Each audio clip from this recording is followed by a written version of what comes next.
Thank you for joining us for Mealtime in Less Time, brought to you by the University of Delaware Cooperative Extension. This workshop will give you some tools to create meals in less time and remove some of the stress of meal preparation from your day.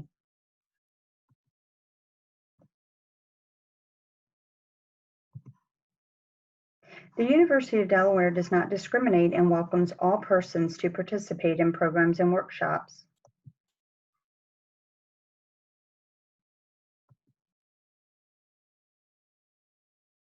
Many of us are stumped daily by the question, what's for dinner? And some struggle planning for family meals and in making them healthy.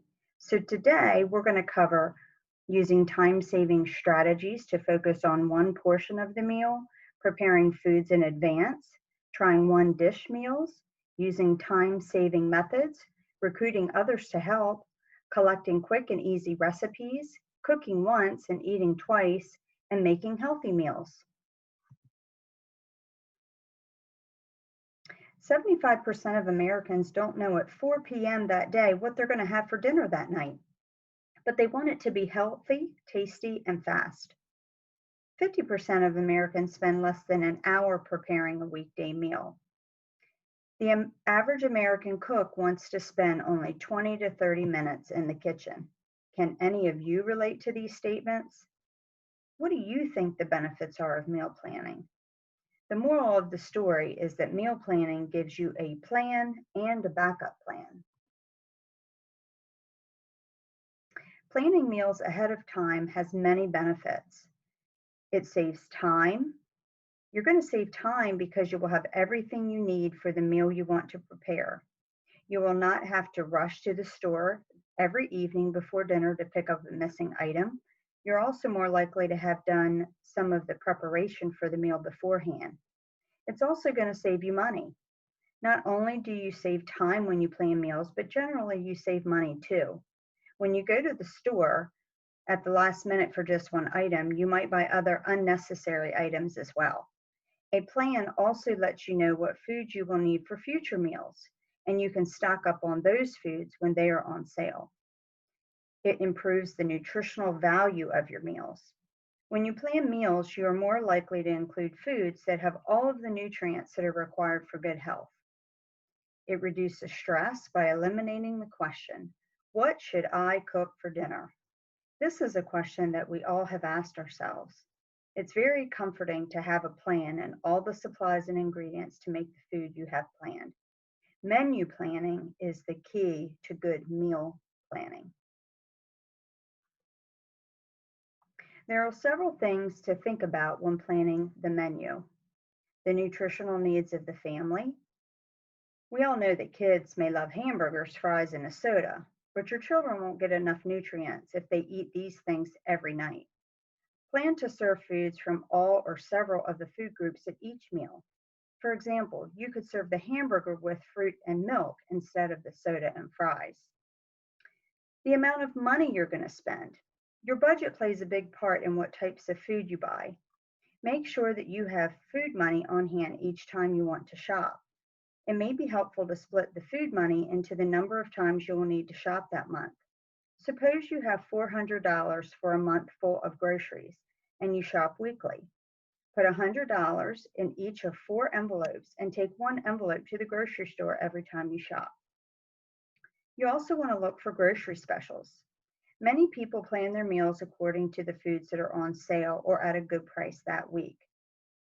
You also want to look at what food you already have on hand. A great place to start the menu is to look at what you already have in your cupboards, refrigerator, and freezer. In planning menus, you need to consider likes and dislikes of family members and health needs. For example, a member of the family may have diabetes. Your food budget plays a big part in menu planning. On the worksheet in your packet, make a list of the meals your family enjoys. If you would rather not be specific, you could just list the categories like beef, chicken, fish, Mexican, Chinese. This can give you some categories to start with. Take about 2 minutes to brainstorm. This will be the starting point for your menu. You can pause the video now and come back when you have finished.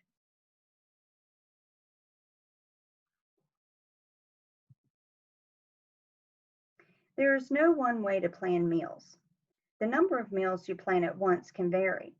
Some people plan a weekly menu based on foods that are on sale that week. Others plan a 2-week menu because they are paid every 2 weeks. Some like to get a lot of planning done at once and make a 1 month or even a 2 month menu. The following slides will give examples of 1 week and 1 month menus.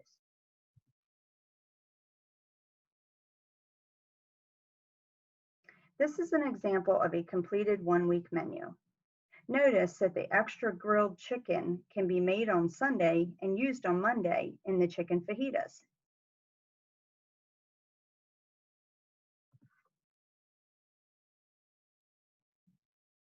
This is an example of a 1 month menu template, or more specifically, a 28-day menu. A copy of this is in your packet for your use. After you have planned menus for a while, you might notice that your weeks look similar. You may want to combine the foods you enjoy on a rotating 1 month menu. Just think how nice it would be to think about meal planning only once a month. One way to organize a 1 month menu is to have a certain category of food on each day of the week.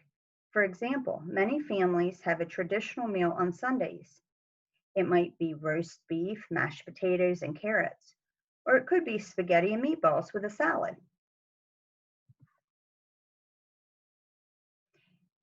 Here is a menu example of plotting out events before putting the food items in your menu.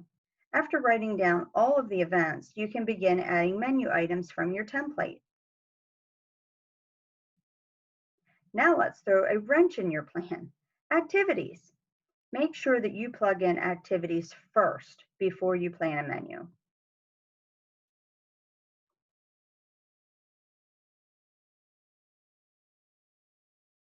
Some other menu planning considerations include the time it takes to fix the meal. The meals that you choose need to match the time you have to prepare them. Look for quick meals on busy nights.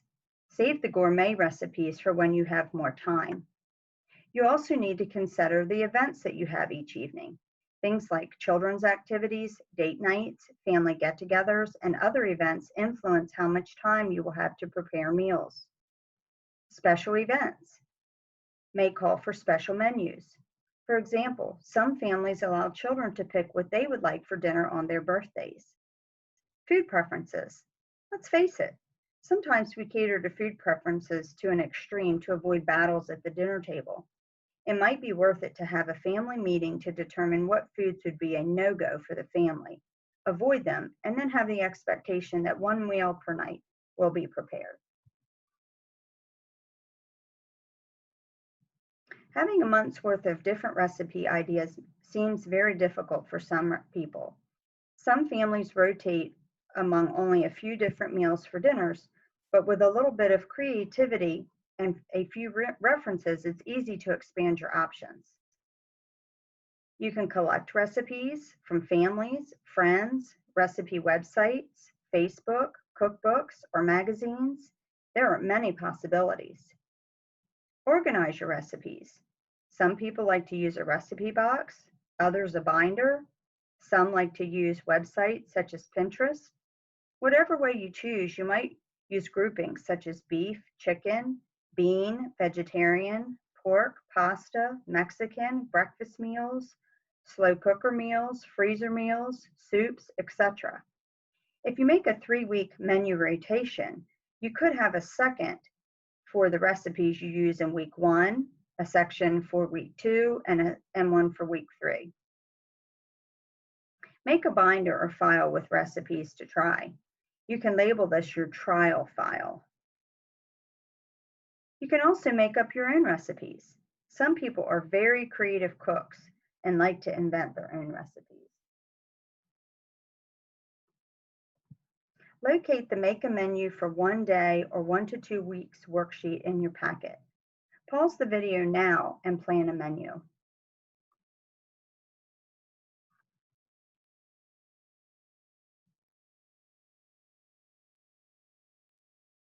You can evaluate to compare the recommended servings from each food group. How does your menu compare to the recommendations? After planning your menu, ask yourself, did you include a variety of colors, flavors, textures, and temperatures? A plate full of all white food is not very appetizing. Variety can make a meal appealing and nutritious. For example, you wouldn't want a plate that is all white, baked chicken, baked potato, and cauliflower. Could I cook some items once but serve them twice? This can be a big time saver. Can I prepare two meals at once? It is often just as quick to make two casseroles as it is one. Plan some meals where you can use this idea. Who could help fix this meal? This might be a spouse or a partner, children or friends. Cooking together can be enjoyable as well as productive. Don't forget, save your menus to use again. Some people create a rotating menu cycle. If you think about the list of meals your family enjoys, you can keep adding to that list. From that list, you can make your own cycle menu. Plan for breakfast, lunches at home, and food on the run. You can write them down on the menu or just include the ingredients on your shopping list. You can save a lot of money by having snacks on hand instead of buying them from a vending machine. You will also probably have more nutritious snacks. Having ingredients for quick to fix meals on busy nights rather than relying on fast food or takeout will also save money. So planning meals to save time and money, making a menu for one or more weeks, and considering the nutritional needs of family members are all things to consider when planning menus. Shopping strategically is really the first step in meal planning for mealtime and less time.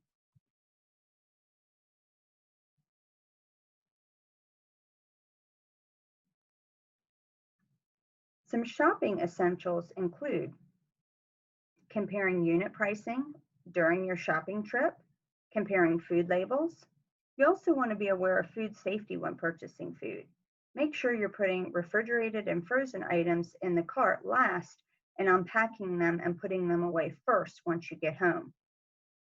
Make a 1 week menu including whole grains, fruits, and vegetables of each color and dairy products. Make sure you're using a shopping list and you're organizing it by department and location in your market.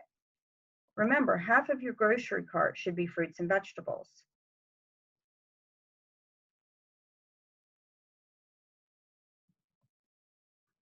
Here are some time-saving strategies.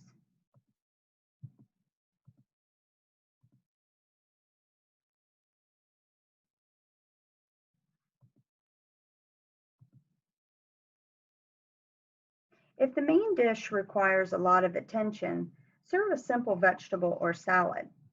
Build main dishes around starches or vegetables with smaller amounts of protein. For example, prepare a dish by combining rice and vegetables and ham. Preparing foods in advance can save cooking time and cleanup time. Be sure to refrigerate or freeze the foods you prepare and package them in portion sizes that you will use.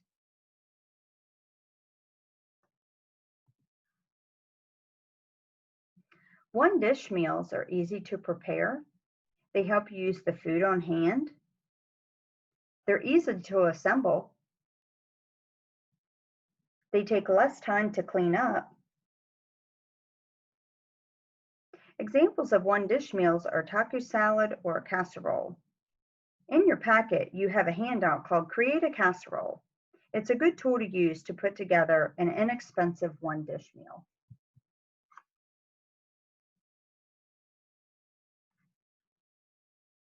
Make sure to incorporate time-saving methods such as microwaving or stovetop versions of recipes. To save total preparation time, try quick microwave or stovetop versions of dishes you usually cook in the oven. For example, try skillet lasagna or microwave cornbread. Remember, one dish meals save cleanup too. Slow cookers and crock pots. Although cooking time is long, preparation time is very quick. And of course, a crock pot does not require constant watching. There's also a handout for using a crock pot. Meal assembly get-togethers. Decide on 4 frozen meals, one person shops, and everyone gathers to assemble. Each person will then take home 4 meals. Recruit others to help. Involve other family members in planning and preparing meals. This creates interest, teaches family members basic food preparation skills, and lessens your workload. What experiences have you had involving family members in planning and preparing meals?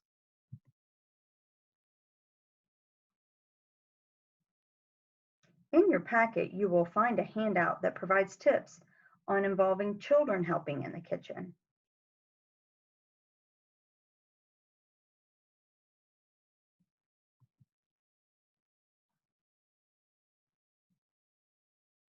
Start a collection of easy to prepare recipes that contain just a few ingredients and a few steps. These recipes can be invaluable on busy nights. Incorporate them into your meal plan. You can utilize a technique called speed scratch that involves combining convenience foods with fresh ingredients.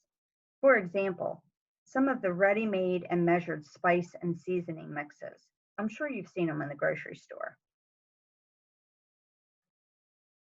Cook once, eat twice. This method, also referred to as batch cooking, can be valuable when your food budget and time is tight. An example is to cook a large batch of spaghetti sauce, divide it into family-sized portions, and freeze it for meals later in the month. You could also make a double batch of muffins and freeze half of them for another meal. If you use this method, to be sure to label the date and each package or container. There are 4 keys to food safety. Clean.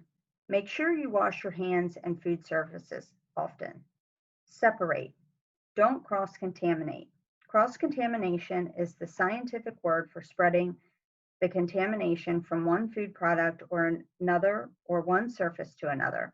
Keep cooked foods away from raw foods and use different cutting boards for raw and cooked foods. Cook. Use a food thermometer to ensure that the food is cooked to the proper temperature. Chill. Refrigerate promptly. Don't keep perishable food at room temperature longer than 2 hours total, or for more than 1 hour when the air temperature is higher than 90 degrees Fahrenheit. Keep the refrigerator at 40 degrees Fahrenheit or lower, and your freezer at 0 degrees Fahrenheit. Divide leftovers into shallow containers no deeper than 2 inches for quick cooling in the refrigerator. Making healthier meals. You can make recipes healthier by reducing fat, increasing the fiber, and using less sugar and sodium. More tips are contained in the following slides.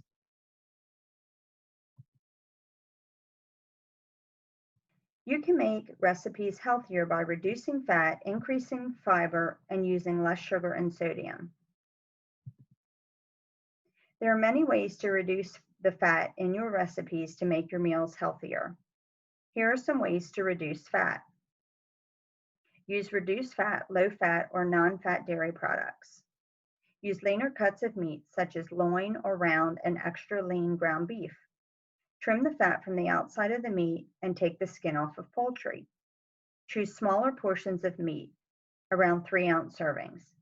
Limit your intake of high-fat processed meats such as bacon, sausage, salami, bologna, or other cold cuts. Use mono and polyunsaturated oils like olive oil, and try using less fat in recipes. You can replace with 1/2 applesauce when baking. There are many ways recipes can be made healthier by substituting ingredients. There is a handout in your packet called Healthy Ingredient Substitutions. Some of the items on that list are listed here. Ways to increase fiber include increasing vegetables, fruit, and nuts. These can be added to many soups, pasta dishes, stir-fry dishes, and salads, including beans and legumes in many dishes such as soups, salads, and dips.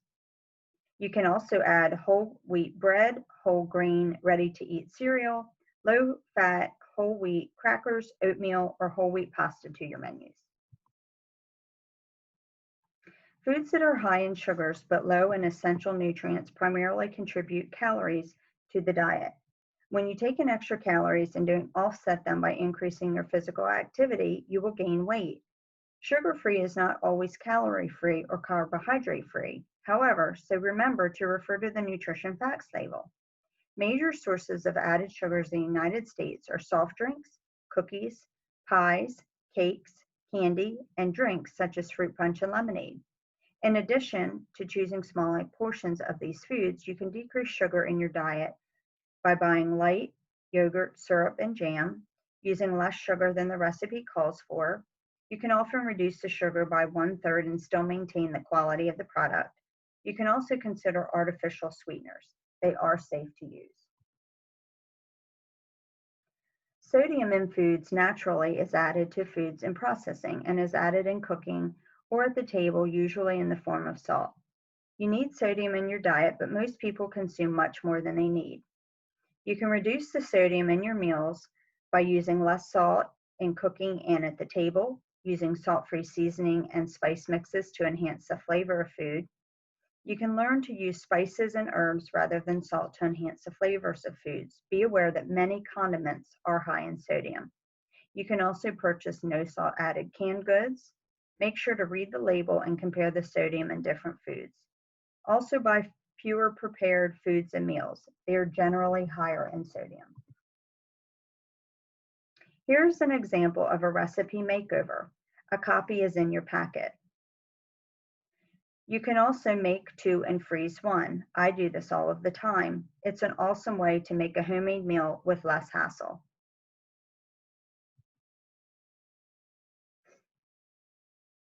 In this slide-by-slide comparison, you can see that recipes with the lighter ingredients have less calories, fat, and sodium, and more fiber. Today, you have learned many time-saving strategies.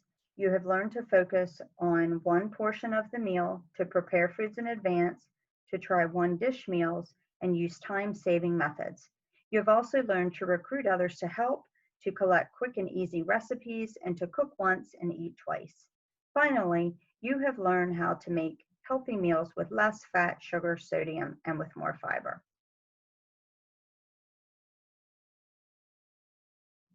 Our take-home messages today are to plan meals, to save time and money, to use smart shopping tips, to use time-saving strategies for healthy meals, and to enjoy mealtime in less time. Thank you for joining us.